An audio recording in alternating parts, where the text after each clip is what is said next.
My name is Leslie Lindsay, and I was 29 years old when I realized I had built my entire life around a man who never planned to choose me. I was the woman who made sense on paper.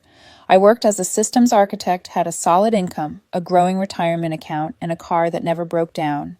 I paid bills early. I planned ahead. I believed stability wasn't boring, it was a privilege. I believed love was built, not chased.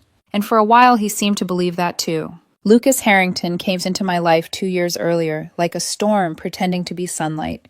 He was charming, spontaneous, emotionally intense, in a way that felt intoxicating at first. He laughed loud, loved hard, and spoke about the future like it was something flexible, something that could bend around his moods. When we met, he was still recovering from a breakup with his ex-girlfriend, Madeline Cross. Madeline was everything I wasn't. She was chaos wrapped in confidence. She lived for adrenaline, thrived on instability, and treated consequences like optional footnotes. According to Lucas, she had been emotionally volatile, unfaithful, and reckless with money. But he talked about her the way people talk about natural disasters, terrified, but secretly impressed by the damage. When Lucas and I started dating, he told me I was refreshing, that I made him feel calm, that I didn't scream, didn't threaten to leave during arguments, didn't make his life feel like a constant emergency. At first, those sounded like compliments. He loved that I paid rent on time, loved that I upgraded us into a spacious 2-bedroom apartment downtown, loved that I cooked, planned, organized. He loved the life I gave him. But love, I would learn, is not the same as gratitude. 6 months in the comments started small enough to ignore, sharp enough to remember. "I love how predictable you are," he said. Once watching me meal prep on a Sunday afternoon, Madeline would have dragged me to Mexico on a whim with $40 and a prayer. "At least we wouldn't be stranded," I replied lightly. He sighed. "Yeah, at least we'd be safe." Safe. The word began to rot between us. Over the last 3 months, his phone never left his hand. He tilted the screen away when I entered the room, smiled at messages he never explained. When I asked who he was talking to, it was always work or friends or nothing important. But I knew, you always know. Our intimacy faded next. When I reached for him, he pulled away gently, like I was asking for something unreasonable. "Can we just watch something?" he'd say. "I'm not in the mood."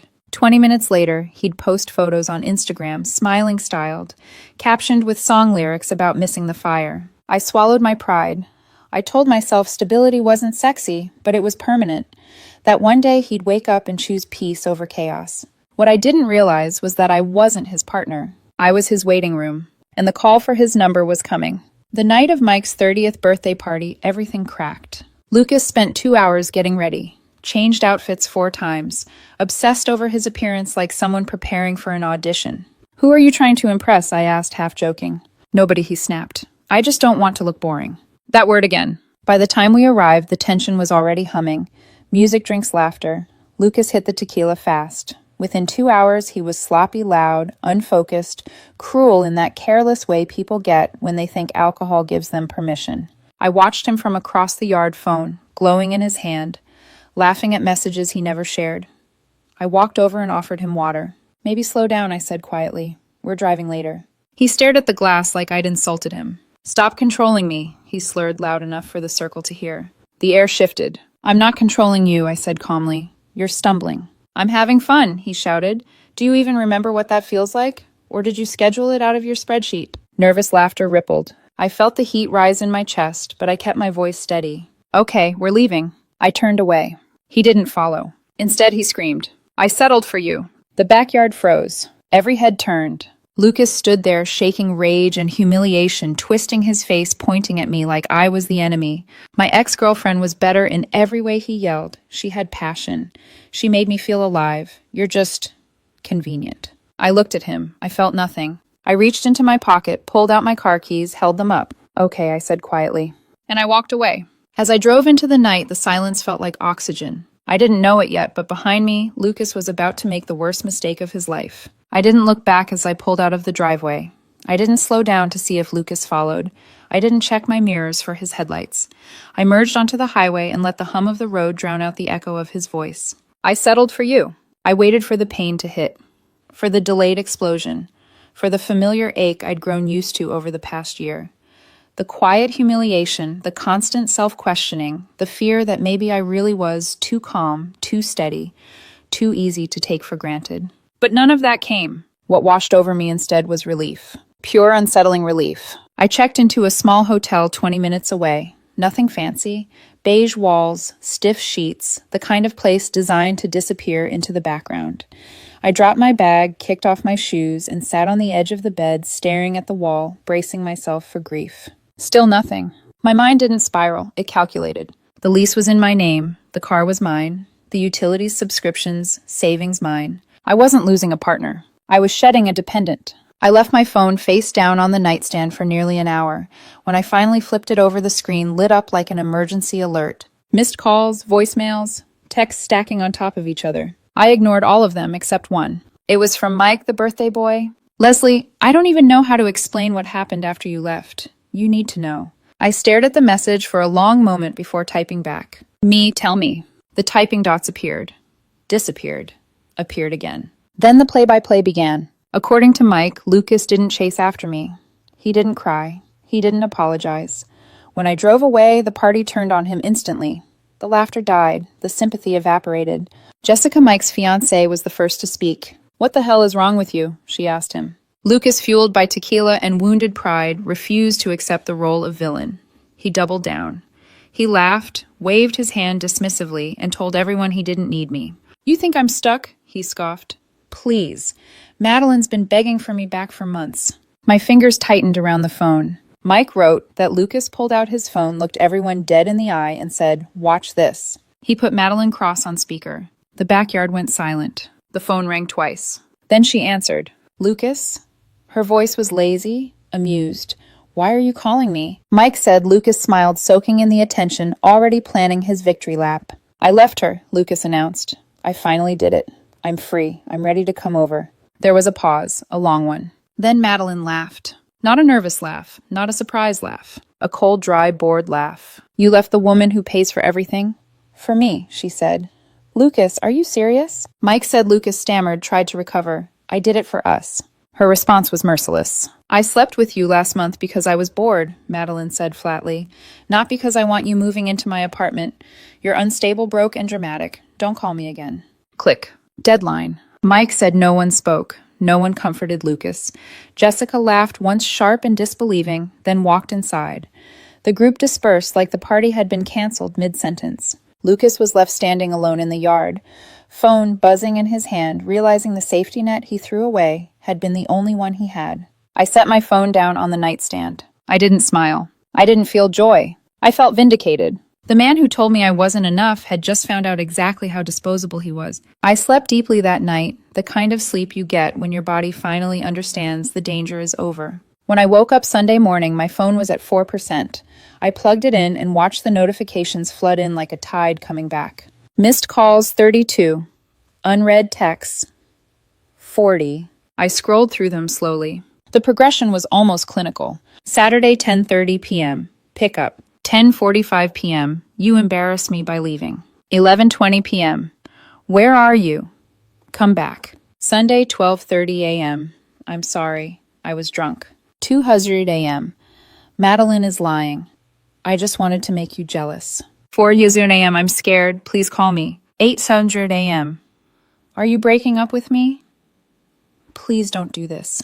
I read every word without emotion. I didn't reply to his apologies.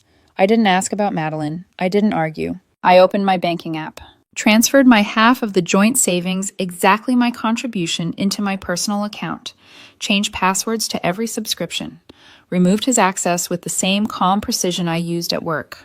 Then I sent one message. I am not coming home today. We are done. You made it clear you settled for me. I am no longer willing to be your settlement. The lease is in my name. You have 1 week to pack your things and leave.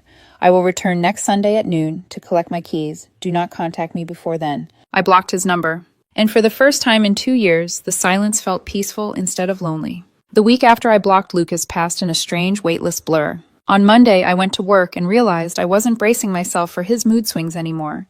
I wasn't checking my phone every 10 minutes, wondering what emotional crisis I'd be walking into when I got home. I finished tasks faster. I spoke up more in meetings. My manager noticed. I noticed. On Tuesday, I went to the gym after work instead of rushing home to make dinner for someone who barely looked up from his phone. My workout was better than it had been in months. I pushed harder. I stayed longer. I felt present in my body again. It dawned on me how much mental energy I'd been burning trying to be enough for a man who had already decided I was safe and therefore optional. The fallout, I learned, was not going well for him. Mike filled in the gaps over a call midweek. Lucas had tried to stay with Jessica and Mike the night of the party. Jessica shut it down immediately. "You humiliated Leslie," she told him, "and you ruined my engagement party atmosphere. You're not staying here." According to Mike, Lucas tried to laugh it off at first, but panic set in quickly when he realized no one was coming to his rescue. He couldn't go back to Madeline. That bridge had burned publicly and spectacularly. He couldn't go to his parents either. They lived several states away, and he'd spent years telling them he had everything under control. Ironically, the chaos he romanticized had finally swallowed him. By Thursday, he was couch surfing. By Friday, he was spiraling. I didn't check in. I didn't ask if he was okay. A week ago, I would have. I would have worried about his safety, his mental health, his next meal. That instinct had died the moment he screamed that he regretted me. Sunday arrived faster than expected. I checked out of the hotel at 11, drove back to the apartment complex just before noon, parked in my assigned spot, the one my name was on. As I climbed the stairs, my heart didn't race. I wasn't nervous. I was ready. I slid my key into the lock. Before I could turn it, the door swung open. Lucas stood there like a ghost of the man I'd loved. His hair was unwashed. His eyes were red and swollen. He was wearing one of my old hoodies. The sleeves stretched the fabric thin from years of wear.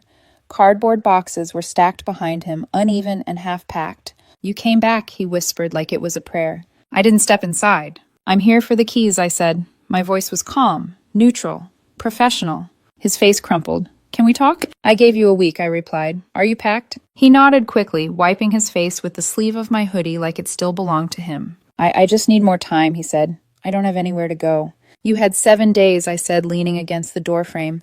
I didn't cross the threshold. This wasn't our home anymore. It was mine. He stepped forward, reaching for my arm. I stepped back. "Don't," I said quietly.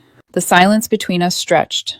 Then he broke. "I made a mistake," he said, voice cracking. "I was drunk. I was insecure. I felt invisible. I didn't mean any of it." "You meant every word," I replied evenly. "Alcohol doesn't create thoughts. It removes the filter." He shook his head violently. "No, I love you. I realized it when you left. Everything fell apart. Mike and Jessica won't talk to me. My parents won't take me back. And Madeline—" "I heard," I said. His face collapsed in humiliation. "She laughed at me," he whispered. "She said I was nothing without you." He looked at me like I was his last anchor. "Please," he said, "don't throw away 2 years over one night." I looked at him and felt nothing. Not anger, not love. Clarity. I checked my watch. "You have the rest of the afternoon," I said. "If you need a truck, that's on you." Something ugly flashed across his face, anger replacing desperation. "You're really doing this," he snapped. "You're kicking me out over words." "I gave you a home," I said calmly. "You told the world you settled." I held out my hand. "The keys." He stared at me for a long moment. Then he reached into the pocket of my hoodie, and pulled out the key ring. He slammed it into my palm. "You're going to regret this," he hissed. "You're boring. You're cold. You're going to die alone." I closed my fingers around the keys. The metal was cool, solid. "Maybe," I said. I stepped aside, clearing the path. He dragged the last box past me, paused in the hallway, waiting, hoping for me to crack. "I settled for you," he whispered one last time. I met his eyes. "I know," I said. "That's why I'm letting you go." I stepped inside and locked the door. Click. On the other side, he sobbed. Then silence. The first night alone in the apartment felt unfamiliar, not empty, just quiet in a way that didn't demand anything from me. I stood in the doorway for a long moment after locking the deadbolt, listening. No pacing. No sighs. No phone buzzing on the couch. No tension coiled in the air, waiting to snap. Just the soft hum of the refrigerator and the distant traffic outside. I exhaled. For the first time in 2 years, the space belonged to me. I didn't cry that night. I didn't replay the argument. I didn't wonder if I had been too harsh. I made myself dinner, something simple, and ate it at the counter instead of the table we had rarely used together. I slept in the middle of the bed, not curled to one side to accommodate someone else's restless limbs. The silence didn't accuse me, it protected me. The following weeks rewired me in small, unexpected ways. I bought the espresso machine Lucas had called a ridiculous waste of money. I woke up early just to use it, savoring the ritual. I started hiking on weekends instead of spending hours at brunch places I secretly hated. I said yes to invitations without calculating whether Lucas would feel bored or threatened by the people there. At work, the shift was impossible to ignore. I was sharper, focused. When a senior position opened unexpectedly, my manager asked if I'd consider applying. I did, and I got it. Stability, it turned out, wasn't boring. It was fertile. I heard about Lucas through Mike once more about a month later. He was living with 2 roommates in a cramped apartment across town, scrambling between freelance gigs, still chasing something undefined, still talking about finding himself. He asked about me.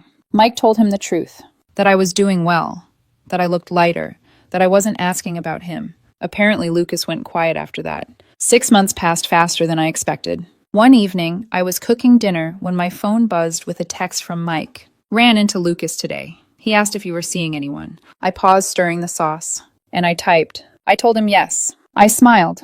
The man I was seeing wasn't chaos. He wasn't dramatic. He was kind, grounded, and emotionally present. He didn't confuse volatility with passion or call peace boring. He didn't need saving. When Mike told Lucas that he apparently stared into his drink and said nothing, I plated my food and carried it to the table. I thought about the night Lucas screamed that he settled for me, about how small he tried to make me feel, about how desperately he needed me to break so he wouldn't have to face himself. He wanted excitement. He got it. He wanted struggle. He got that too. As for me, I finally realized the truth. He was right. Someone settled in that relationship. It just wasn't him. 6 months after I locked that door, the apartment no longer felt like a place I had escaped into. It felt like a life I had chosen. The walls were warmer now, not because anything physically changed, but because nothing in them felt heavy anymore. I filled the space slowly, intentionally. I replaced furniture we'd bought together with pieces I actually liked. I framed photos from hiking trips, from quiet weekends, from moments that didn't revolve around damage control. The silence had become companionable. One evening, Mike invited me out for a drink. Just one, a neutral place downtown. I almost said no out of habit, then caught myself. Old reflex. I went. Mike hugged me when he saw me, his eyes scanning my face like he was checking for scars. You look different, he said carefully. I feel different, I replied. Halfway through the evening, he hesitated, then asked, Do you want to know how Lucas is doing? I considered it. Not with dread, not with hope, with curiosity. Sure, I said. Mike sighed. He's struggling, still chasing that spark, still blaming everyone else when it burns out. He asked about you again. What did you tell him? That you're seeing someone, that you're happy. Lucas apparently didn't respond right away, just nodded, looked down at his glass. Then he said something that stuck with me. He said, I thought she'd always be there. I felt no triumph hearing that. Just clarity. Later that night, walking home, I thought about how deeply he had misunderstood me. He thought my loyalty meant permanence, that my patience meant I'd tolerate anything, that my stability meant I didn't have limits. He never imagined I'd choose myself quietly. A few weeks later, I ran into Lucas by accident. A crosswalk, a red light. The city doing what it does best, colliding past lives into present ones without warning. He looked thinner, older, the swagger gone, replaced by a careful stiffness. He recognized me immediately. Leslie, he said. Lucas, I replied. We stood there strangers with shared history. I heard you're doing well, he said. I am. He swallowed. I messed up. I nodded once. Not in agreement, not in forgiveness, just acknowledgement. You did, I said. The light changed. I settled for you, he blurted suddenly, desperation leaking through his voice. I said that to hurt you. I didn't mean, I know I interrupted gently, and you were right. He looked startled. I was settling, I continued, for confusion, for instability, for someone who mistook chaos for love. I stepped past him. I don't do that anymore. I crossed the street without looking back. Part 6. What remained and what didn't. I'm not angry when I think about Lucas now. Anger requires energy. He doesn't deserve that. What I feel instead is gratitude for the night he finally told the truth out loud, for the humiliation that freed me, for the moment I realized love shouldn't feel like endurance. The man I'm with now doesn't need me to prove my worth. He doesn't call safety boring. He doesn't compare me to ghosts from his past. He builds with me instead of testing how much I'll tolerate. When he talks about the future, it doesn't feel like a gamble. It feels like a plan. Sometimes I think about that backyard, about the moment Lucas screamed that he settled for me in front of everyone, about how exposed I felt. I didn't know it then, but that was the night I stopped shrinking. He wanted a reaction. What he gave me was freedom. He thought he